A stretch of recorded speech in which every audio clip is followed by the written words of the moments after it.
This is a video how to kill spiders in your house if you're afraid of them.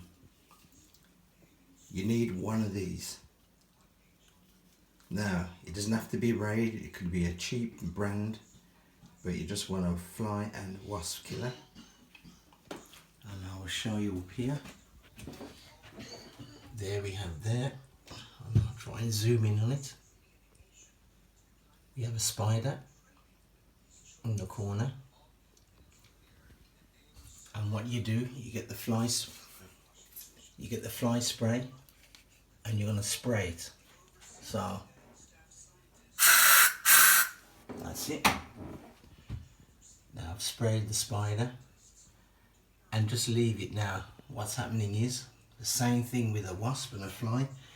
It will suffocate the spider, and in about a minute or so the spider will start to crawl madly up and down.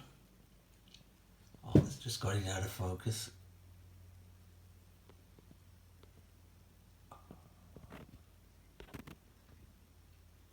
Right, there it is.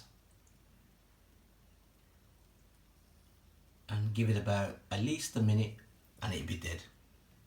So that's how you kill spiders in your house.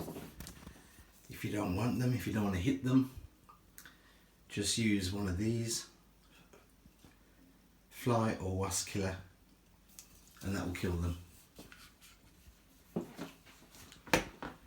I hope you like this video. Please like, please subscribe. Thanks.